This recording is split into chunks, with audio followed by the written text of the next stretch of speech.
Natural Bone, a novel by David S. Warren. Chapter 2. The Head Underground. Abandoning Rose Hollow, Noah headed the blind horse Lucy after the cloud of bees. But blind Lucy followed the scent of the black dog Lucifer. Through one long tunneling night she pulled the gypsy wagon on which Noah sat, his heart suspended like a yoke, with July asleep in the back, yet holding on to the tongue of the buckboard behind them.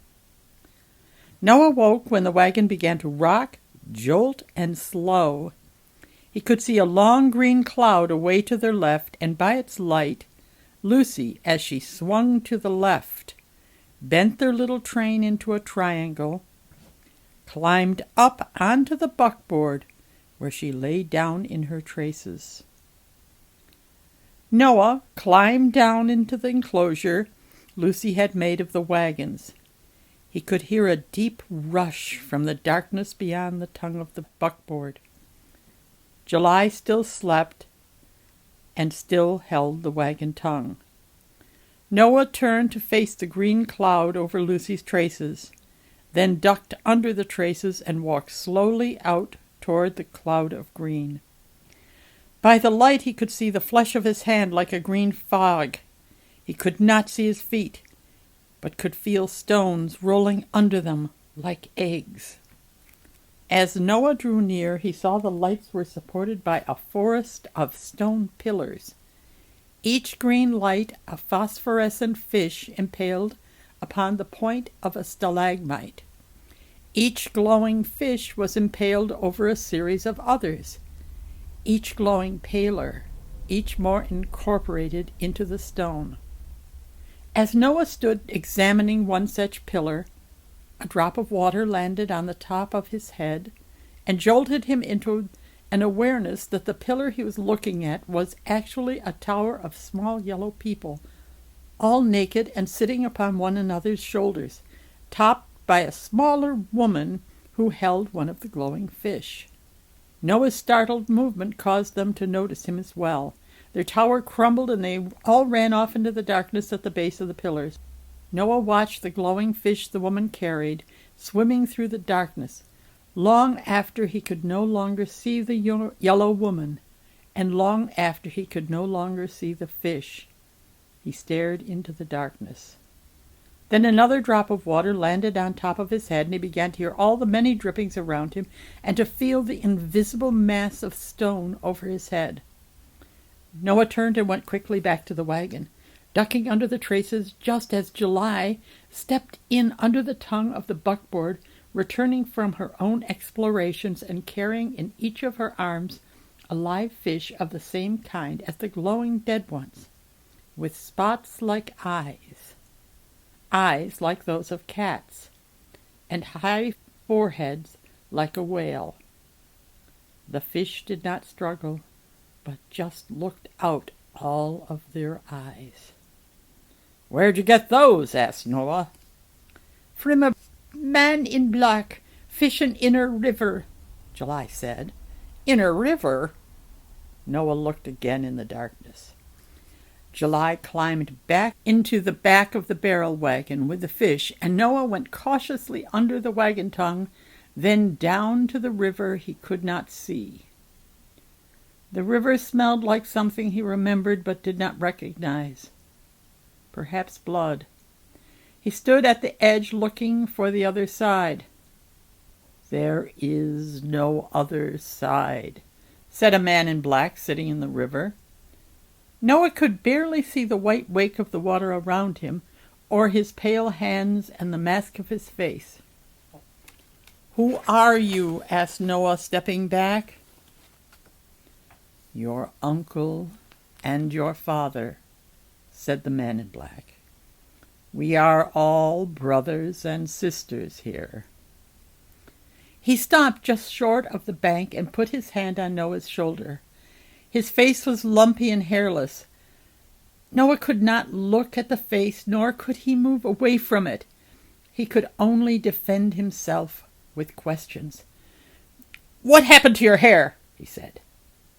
How can you tell me this horrible thing?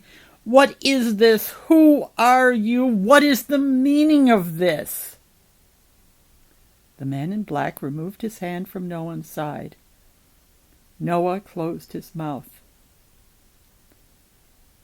We are utterly changed in death, said the man standing in the edge of the river. I don't believe you, said Noah. I am not dead. It little matters what you believe, said the man. The true knowledge of your condition will come with your stay here, as surely as I love your mother. No, said Noah. The man in black was silent, looking up into his head. I'm not staying, Noah shouted, and you are not my father. No longer am I, said the man in black. Perhaps you have begun to see that here we are our own fathers. I'm not staying here, said Noah. The man in black sighed once more and took a step backwards. Then God bless and more power to you, he said, pointing upwards and looking into Noah's eyes. Noah shivered, pulled himself away, and walked quickly back to the wagon camp. July had built a small fire in the triangle with the driest of some cow chips she had found near the fish lights. Noah watched her pat green manure around the two fish and lay them in the fire to bake. Even through that smell, such a sweet smell was given off that Noah was doubled over in hunger, and he sat down beside the fire, forgetting anything more dire. When the fish sticks were dry and hard, the sweet smell had them both slavering in hunger. July rolled the sticks out of the fire and cracked them open with a rakehead. But there was nothing inside. What? Shouted Noah, enraged with hunger. There's nothing inside, said July. Noah ran back down to the river, but there was no sign of the man in black or any fish. He walked back to the camp and paced about the fire, but he could not even think because of the rumbling in his belly.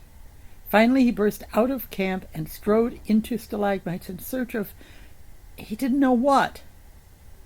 By the fish light he saw many bones, some of them larger than human, long broken bones, long broken horns, and manure piles growing unappetizing, bulbous white mushrooms. Nevertheless, Noah ate one. Then he walked clear of the forest of phosphorescent fish to the other side. Here the stalagmites thinned out, the ceiling of the cave sloped down into sight, and the cavern floor sloped up and funneled Noah into a passage with faint yellow light at the end. Noah walked up this throat through the dripping limestone, out into the yellow-lighted, rubbly stone chamber where a column of water fell through a hole in the top and into a pool below and flowed down into the rocks. The yellow light came down with the column of water, but it showed no way up and out. Noah stood looking for several minutes before he finally glanced down at the rubbly floor and noticed the battered helmet with stubbly horns, and then the ghastly head, which lay wedged in the rocks near it, rolling its eyes from Noah to the helmet. "Don't be afraid," the head said in a very weak voice. "I'm just a head." Noah stepped back. "Please, don't go," said the head. "Just put me in my helmet, and I can think, I can explain." "What happened to your body?" Noah gasped. "It lost me," said the head. "I don't know any more which of those bones were mine." It rolled its eyes over the stone and rubble, and then into Noah's midsection. "If I had a body," the head continued, "I would get out of here." Noah reached into his pocket and grasped the cork there. "Do you know how to get out of here?" he asked. "Well, said the head. I think you will have to put me in my helmet and set me up before I can go on talking. Talking is very tiring for just a head, you know. Noah picked up the head by its long hair. He could see through the beard to the closed wound like a large navel where it had once been joined to a body. Noah plunked the head down upright in the helmet, its chin and mouth hidden, its hair, nose, and mustache hanging over the rim. The head flipped its eyes up under its eyelids and teetered and balanced on the horns, its eyes closed. Well, said Noah after a few minutes. Well, said the head, its voice loud and metallic from the helmet. Well, said Noah, how are we going to get out of here? The head opened its eyes on Noah's midsection. I have to think, it said, and closed its eyes again. I'm very good at that. After a moment, the head's eyes flew open again. It's no use, said the head. Now I can only remember. What? Asked Noah. I remember all the years I lay here, hungry, before I learned how to get up and around in my helmet. And then I remember all the years after that when I lived on nothing but the mushrooms in this chamber. I remember how the place flooded then and I lost my helmet, and I remember all the years after that I've been lying here too weak to eat or think, dead as a stone. And the way out, said Noah. Do you remember that? Oh, said the head, I shall have to think about that, and before I can think I need food, and not just mushrooms. I need fish for thought. Fish, said Noah. I have some experience with these damned fish. Do you think you can tell me how to catch and prepare them? I think I can remember, said the head. Oh, yes, they're lovely flesh, it said, and shut its eyes to keep the memory. Its eyes still closed, Noah picked up the head by the horns and carried it in front of him, back down the unfunneling passage to the main cavern, through the fish lights towards an orange smoke, like a huge stalactite from the invisible ceiling, touching the campfire with its tip. July was feeding the smoke from a big pile of chips. Enough! Cried Noah. Oh, there you be, said July. It's so dark in here yet. And she threw on another chip. Oh, my gourd, she said. What's that you're totin'? I'm just a head, said the head. Don't be afraid. Jester head? She cried gleefully and clapped. It says it can tell us how to eat some of these fish and how to get out of here, Noah said. July stood close and looked the head in the eyes. Don't touch the damn thing, Noah said, and drew it away from her. Now, said Noah, addressing the head, how do we get out of here? How do we catch the fish? The head closed its eyes again. I must remember, it said. I will help you remember, said Noah after a moment of waiting, and he carried the head down to the river and held it over the water. The head opened its eyes, looked down the river, and screamed very loudly for just a head. So Noah carried it back to the fire. July had heard the screaming and took the head out of the helmet before Noah could prevent her. The screams became weaker cries which she muffled in her breast. She climbed with the head into the back of the gypsy wagon, dumped the china out of the rose-painted cradle and set the head in it. She brought the cradle out, set it by the fire, then squatted down to rock it. The head slept peacefully, and Noah growled over the fire. When the fire had burnt low, Noah took July's hand from the cradle, and the head's eyes flew open. It shouted weakly, "The bears! The bears! Where are the cows? The bears will be coming. Hurry! Down to the river!"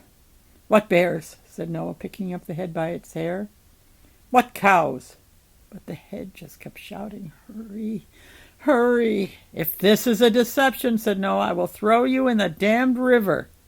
He carried it down to the river. July came behind with the helmet. "Put me down! Put me down, shouted the head as they approached the river. Noah set it down and looked out over the river. July replaced the head in the helmet and set it up on its horns. It teetered, closed its eyes, and balanced. "Listen," said the head in its metallic voice. "Do you hear the cows coming up the river?" Noah stepped to the edge of the river and looked down it. July bent over and put her ear to a rock. They heard the clip of hoof on rock, the knock of horn on horn, and the bawl and moan of cattle. "I hear them!" cried the head, teetering and staring down the river. "Hurry, you must get to the water, and when the fish come up, kick them out into the shore. Hurry!" July stayed at the water's edge, but Noah stepped in and looked down the river to the sound of the advancing herd. The current drifted with moss, which piled up against his legs so that he had to keep kicking it off. Now Noah saw the white herd, and ahead of it the froth of driven fish. Then he could see the long horns which knocked together as the white herd moved slowly up, grazing on the drifting moss, and the driven fish began to shoot by him. When the thick of them came up in a froth, he turned sideways and began kicking them towards July. "Hurry, hurry," shouted the head, teetering on the shore. When the white herd was so close that Noah could see their blind eyes, wrinkled like walnuts, he came out of the river, picked up the fish July had missed, and ran with them towards the wagons. July followed, and the head waddled up behind them, getting only halfway there before July returned and picked it up by the helmet. Noah met her as she came under the wagon tongue and took the head from her arms. "Now what?" he asked it. "Hurry," said the head. Roast 'em on a stick with a mushroom in front and a mushroom behind so that they don't get off. Don't take your eyes off while it cooks, and when the stick shivers, take it out of the fire. Hurry!"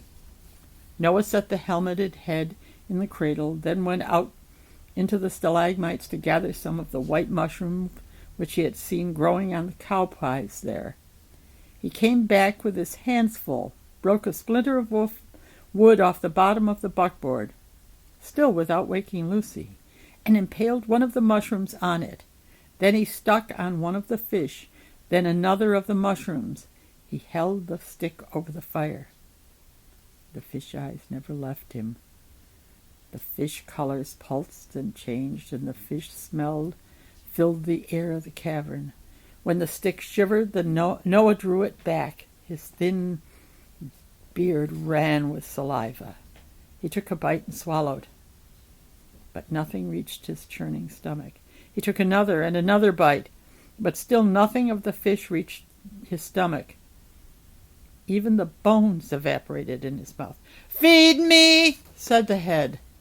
Noah snatched up another fish, impaled it between some mushrooms, and put it over the fire. When the stick shivered, July grabbed a piece. She gave half of the head to herself and half to the head, but she fed only hunger.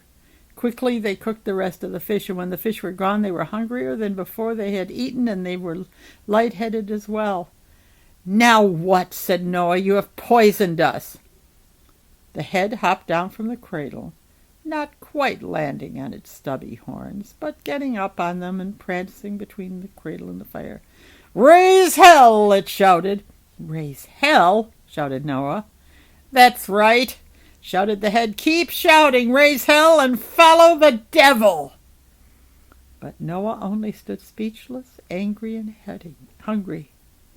Now the head pranced around July and shouted, "Give me a tit! Give me a tit!"